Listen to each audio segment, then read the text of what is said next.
Coming up on this Tuesday edition of Newsline at Noon, prosecutors demand a 3-year prison term for the former Korean Air executive charged with violating aviation safety law over a nut-related tantrum. US President Barack Obama proposes a $4 trillion budget focused on helping the middle class and boosting infrastructure investment. The Republicans oppose the plan. Plus, the new floor leader of Korea's ruling party calls for a reshuffle of key government posts, but vows to closely communicate with the president. These stories and more on Newsline at Noon.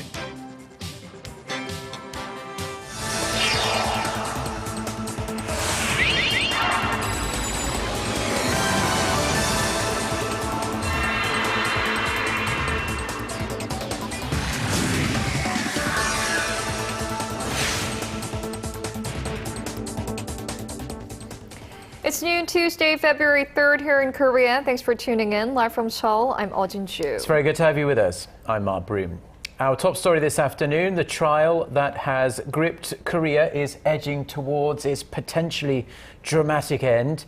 Prosecutors say they are seeking a 3-year jail term for former Vice President of Korean Air, who is embroiled in the so-called nut rage incident. The prosecution team has accused Choyeon of showing no remorse for her actions. Connie Kim explains.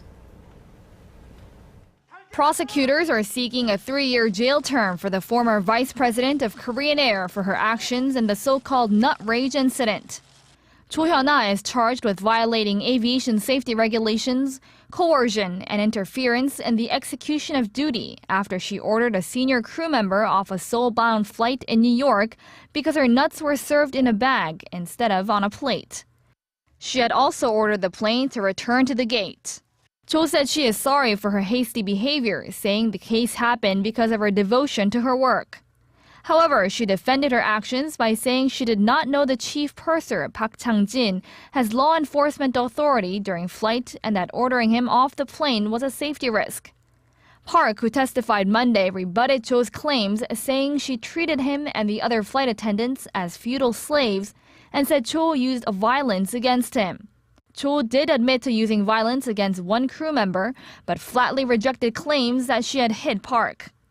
Explaining its decision, prosecutors said Cho had partially admitted to some of her wrongdoing, but was still putting the blame on Park and the captain. They added it's hard to determine whether Cho's apology was sincere and that she had showed no remorse for her actions. Prosecutors recommend Cho serve a 3-year sentence, but a new sentencing guideline suggests Cho could serve up to 4 years in prison. The verdict is expected to be announced before the Lunar New Year holiday this month. The so-called nut rage incident has infuriated the public, as it is one of many cases showcasing that conglomerates act with a disregard for the law. Connie Kim, Arirang News. The newly elected floor leader of the ruling Saenuri party says he's not going to go easy on the president and the government. He's calling for changes to regain the public's trust, saying that both the president and the ruling party are facing a crisis. Lee Ji-yoon tells us more. For the ruling party's new floor leader, Yoo Seung-min, his win wasn't about an anti-President Park Geun-hye camp defeating a pro-Bak faction. For him, it signaled a chance for the ruling party to rebound and reform. With the clock ticking towards next year's general elections, Yoo says both the ruling party and the president are running out of time to win back the hearts of the disappointed public. President Park's recent approval ratings have hit their lowest level yet, and a clear sign that the Korean people are not very happy with the government.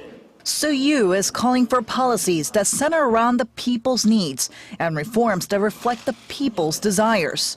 He says the public is disappointed at the president's failed personnel picks. Therefore, President Park must carry out an even more thorough shakeup to show that she's willing to change whatever is not working within their government. As for agenda setting and policymaking, the new floor leader believes the party should no longer just support whatever the presidential office lays out in front of them. He believes the ruling party should take a stance vis-a-vis the presidential office. For that, the party should be at the center of making policy decisions and managing national affairs. In response to the government's push to increase taxes to cover welfare benefits, he said it's either higher taxes with more benefits or lower taxes with less welfare, not lower taxes with more welfare. Political analysts say Yu's eagerness for change could turn the page for the ruling camp, but it remains to be seen whether the presidential office will lend a bigger ear to the new floor leader's criticisms and demands. Lee Ji-yoon, Arirang News. Now, there are reports the United States and North Korea have been mulling the idea of holding talks about talks. This comes as the two sides have been blaming each other for the current deadlock in dialogue. Our Hwang Sang-hee reports. Washington began the new year imposing more sanctions on North Korea. But behind the scenes, the two longtime foes have reportedly been discussing the prospects of restarting dialogue. Citing multiple sources, The Washington Post reported Monday that U.S. Special Envoy for North Korea Policy Sang Kim proposed to meet with North Korean officials in Beijing. This ahead of his trip to Tokyo last week for a trilateral meeting with his South Korean and Japanese counterparts. The report says the North offered to send Ri Yong-ho to Beijing or suggested the U.S. diplomat visit Pyongyang for a meeting with Kim Kye-kwan and Kang Seok-ju, who are both more senior in the foreign ministry than Ri. On a similar note, Seoul-based Yonhap News Agency reported Tuesday that Sang Kim's offer didn't materialize because the North insisted on holding the talks in Pyongyang. This comes as the two sides blame each other for the deadlock in dialogue. Following the trilateral meeting in Tokyo, the U.S. diplomat reiterated the conditions for talks. North Koreans will need to demonstrate its commitment to denuclearization in a concrete manner before we can resume any serious negotiations. North Korea lashed out over the weekend, saying Washington rejected its invitation. But the regime seems far from committed to giving up its nuclear ambitions. Recent satellite imagery shows fresh activity at North Korea's main nuclear plant, a possible indication a reactor there was being restarted. Hwang Sang-hee, Arirang News. A top UN official says there's no way human rights can be protected in North Korea while the country is under the leadership of Kim Jong-un. In an interview with the Associated Press on Monday, the UN Special Rapporteur on Human Rights in North Korea, Marzuki Darusman, said the estimated 80,000 to 100,000 prisoners will only be freed from North Korea's prison camps once Pyongyang's cult leadership system is overhauled. Darusman added the regime will only be completely dismantled when the Kim family dynasty is removed and a new leadership takes over. He noted a resolution passed by the UN General Assembly last year that calls for the North Korean leadership to be referred to the International Criminal Court for alleged crimes against humanity. The UN officials said it was significant as the world has shown that it's ready to get tough on North Korea over its appalling human rights record. The daily calorie intake of people in North Korea has not changed much in the past 5 decades and is far below the international average. A study by the United Nations Food and Agricultural Organization shows an average North Korean consumed roughly 2,100 calories a day in 2011, only about 200 calories more than 50 years earlier. The UN recommends a daily calorie intake of 2,500 calories for adults, and the global average stands at about 2,870. Now, North Koreans are also not eating balanced meals, as 2/3 of their calories come from grains, while their meat consumption has been cut in half since the Great Famine of the mid to late 1990s. An average South Korean consumes more than 3,300 calories a day.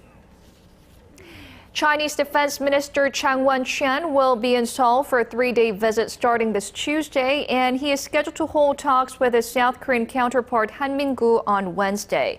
Topping the agenda of the meeting will be military and nuclear threats from Pyongyang and the current security situation on the peninsula. They will also discuss ways to further boost bilateral cooperation, including the establishment of a direct military hotline between the two countries. Chang is the 3rd Chinese defense minister to visit South Korea, and his visit follows a trip to Beijing by Seoul's former defense chief Kim Kwon-jin in 2011. The last Chinese defense minister to visit Seoul was Chao Gang-chun in 2006.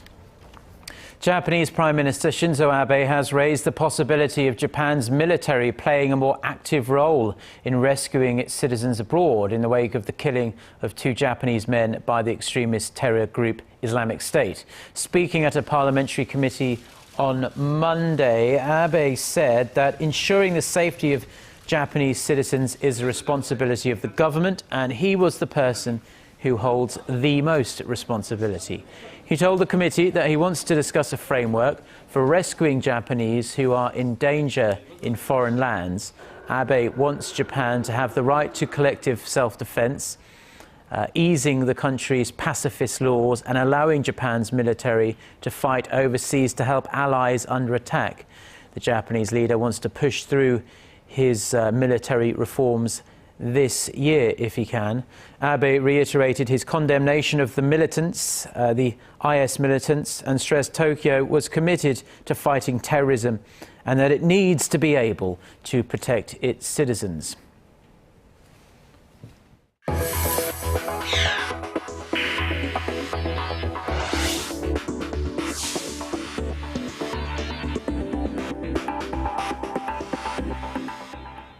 Korea's aging society is causing some major changes to the country's workforce. When those who turn 30 this year reach the age of 65 in the year 2050, 4 out of 10 of them will still be working. So those in their 20s and 30s might want to rethink their retirement plans ahead of time, as our Hwang Jae reports. A new report by the Korea Institute for Health and Social Affairs predicts the employment rate for the country's elderly will stand at over 40% in the year 2050. That's up almost 10 percentage points from 2010. The report also says the number of Koreans aged 65 or older that are participating in economic activities will reach over 7.3 million in 2050.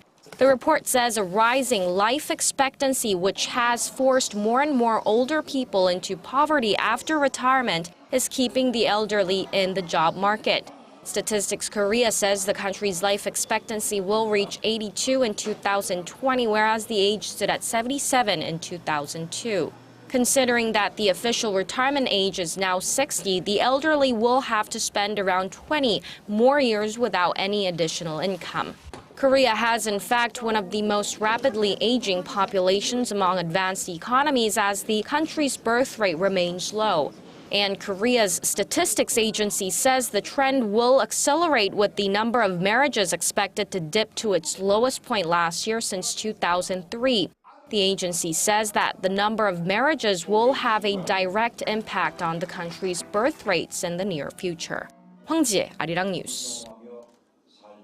Korea's consumer prices grew below 1% for the second straight month in January. Statistics Korea says the index rose just 0.8% last month from the same month a year ago. This is raising concerns of deflation. However, the finance ministry ruled out such a possibility. Officials attribute the slow price growth to falling global oil prices that plunged over 20% in January from the previous year. They explain the drop in oil prices was steep enough to offset the cigarette price hike last month.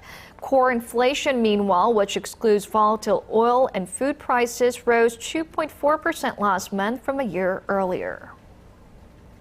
Korea is well known around the world for its obsession with education. Surrounded by private academies teaching a range of subjects, the average Korean family spends nearly 7% of their income on learning. However, the prolonged economic downturn in Korea has forced many families to rethink just how much they are willing to spend on educating themselves and their families. Our Kim Ji-yeon reports. There are chimes at midnight, but high school students in Korea are often still packed with students studying their textbooks. Some shell out big money to follow a separate curriculum offered by private academies in addition to their class materials. It shows just how much Koreans prioritize education, as attending a good university has a tremendous impact on a person's career. However, in recent months, the bad economy has started to have an effect on how much Koreans spend on education. In fact, the Bank of Korea and the Education Ministry say private academy expenses tumbled to a three-year low last year. During the January to November period, money spent on private education academies dropped 0.8% from the same period last year to $7.3 billion. The number of students studying overseas also dropped from 262,000 in 2011 to less than 220,000 last year. Overseas education spending plunged 14% last year compared to the previous year, amounting to $372 million, a 9-year low. An official from the Education Ministry says students are heading to English-speaking countries with lower living expenses. The number of Korean students studying in Western countries has waned. In particular, those in Britain have dropped by nearly 60%. In stark contrast, Korean students studying in the Philippines jumped 52% to more than 7,000 last year. Kim Jeon, Arirang News. Korean products are gaining a stronger foothold in China. Locally made goods accounted for nearly 10% of China's total imports last year, or about $190 billion. That's up 9.2% in 2013, and puts Korea in first place actually in terms of market share for the second straight year. Japan came in second, followed by the US and Taiwan. The rise was attributed to an increase in demand for semiconductors and auto parts. China imported over $50 billion worth of semiconductors from Korea and nearly $4 billion worth of Korean auto parts last year alone. Now, tablet PCs were all the rage when they were first released onto the market about 5 years ago, but their popularity is starting to steadily drop off. According to market research firm IDC, global shipments of tablets suffered a decline in the last quarter for the first time ever to some 76 million units. That's a 3.2% drop from the previous year. Shipments for the whole of last year increased only slightly, really, by 4.4%, which is far, far lower than the over 50% increase posted just the previous year, 2013. The industry watcher attributed the fall to a wide range of competitive forces. Another factor is that users don't generally upgrade their tablets as frequently as they do their smartphones. IDC predicts the market will start growing again this year with the introduction of technology innovations that will help tablets regain some positive growth. Now, making an invention usually requires teamwork, well-organized engineering and development support. But for one local researcher with nearly 100 inventions under his belt, determination and thinking outside the box is all it took. Kim Min-ji has the story.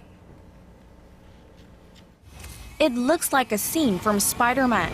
The device, made with parts of several vacuum cleaners, enables a full-grown man to climb a wall. You might think creating something like this would require many hands with an understanding of scientific theory and technical skills, but it was made by one person on the ground floor of this very average-looking building. The space is a lab of researcher Eoh Jin-joo, who has spent nearly 3 decades of his life here, working on objects ranging from the functional to the bizarre. If I come across a new technology while reading or surfing the net, I map it out. Then I think about what it could be used for and what types of people would need it. Eoh is responsible for nearly 100 inventions that include sophisticated vehicles like hovercrafts and human-part aircrafts, and the unusual, such as this fighter robot. A person can ride it and control the arms, and anything can be fired from the pistols. Eoh may be a bit eccentric, but he does have a humane side, and he is mostly concerned about people in need. I've made customized wheelchairs for the disabled. Everyone has a different disability, so the one I made was to suit the individual. What's more is that Eoh isn't interested in commercializing his creations or making a fortune with them, and this is just something he does because he enjoys it. His latest project is a walking robot, which he says is the first step to making a wearable robot. 사람이 걸어갈 때 무릎 굽혀지는 거, 발목 굽혀지는 거.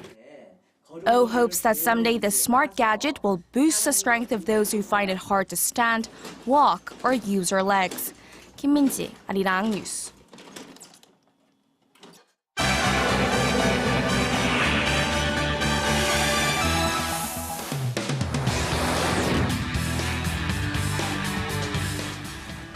Time now for a look through the global headlines we're following on this Tuesday lunchtime from Seoul. For that, we turn to our Eunice Kim at the News Center. Eunice, U.S. President Barack Obama has submitted a new spending plan for the next fiscal year, and it's ringing in at the very hefty tune of nearly $4 trillion. Now, this record budget is jam-packed with a lot of programs, as you'd imagine, from much-needed infrastructure projects in the U.S. to even free community college education. But is it really likely to pass the Republican-controlled Congress? That is the question, isn't it, Mark? And a lot of pundits are saying probably not. The GOP is set to submit its own plan in April, and what it clearly does do is tax the rich to revive the middle class, in line with Obama's State of the Union address, you'll remember, and perhaps with an eye on the U.S. presidential election next year. Our Song Ji-sun breaks down this spending plan for us. Practical, not partisan. That's how U.S. President Barack Obama described his budget proposal of nearly $4 trillion for the fiscal year 2016, which starts in October this year. As earlier outlined in State of the Union speech last month, Obama's plan is aimed at taxing the wealthy to support the middle class. It calls for a one-time 14% tax on an estimated $2.1 trillion US of untaxed overseas income, while imposing a 19% tax on U.S. companies' future foreign earnings. Obama is also looking to close tax loopholes, such as one on carried interest, to help fund investments in infrastructure and education. It gives Americans of every age the chance to upgrade their skills so they can earn higher wages. And it includes my plan to make 2 years of community college free for responsible students. The budget calls for $612 billion in overall military spending, which includes funding to defeat Islamic State militants and support NATO and European allies against Russian aggression. The budget foresees a $474 billion deficit at 2.5% of the U.S. GDP, which is the lowest level since 2008. It's projected to stabilize at that level, reducing the deficit by $1.8 trillion over the next decade. The proposal requires approval from the Congress but faces a rocky road ahead, with House Speaker John Boehner rating Obama's plan as unbalanced, with more spending, more taxes, and more debt. Song Ji-sun, Arirang News. And staying with the U.S., Washington says it is considering sending lethal weapons to Ukraine to help the military fight Russian-backed separatists there. As the fighting intensifies with no exit in sight, the rebels are planning to significantly boost their ranks. Our Connie Lee has this story. The U.S. could be sending lethal aid to Ukraine to help its government fight off attacks by pro-Russian rebels. We haven't taken options on or off the table. It's an ongoing discussion. Obviously, we take into account events on the ground, but I don't have anything to lay out for you in terms of internal deliberations. The aid in the form of defensive weapons could include anti-tank, anti-air, and anti-mortar systems. Washington already provides non-lethal military equipment to Ukraine, but U.S. officials say the consideration to send lethal weapons shows Washington's growing frustration with Russia's continued support for rebels and the failed peace talks over the weekend. In a news conference Monday, the rebels blamed Kiev for the collapse of peace talks and said Russia was their true friend. The hand stretched to us by Russia, by brotherly nation, is turning into a road of life. And today we can clearly see who are our friends and who are not. The rebels have vowed to increase forces to up to 100,000 for their latest offensive strategy in East Ukraine. With this call, the pro-Russian separatists seek to intensify the 9-month-long conflict and push the government forces out of the east of the country. Violence has escalated in recent weeks, with both sides mobilizing more forces and more civilians losing their lives. According to the UN, more than 5,000 people have been killed in the conflict. Connie Lee, Arirang News.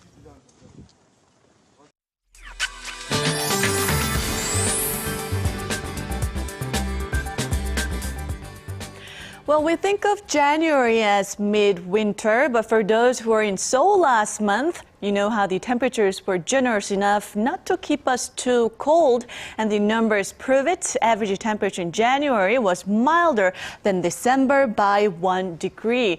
And we kicked off February with relatively mild conditions, and we have 입춘 on Wednesday, or the beginning of spring, according to the lunisolar calendar.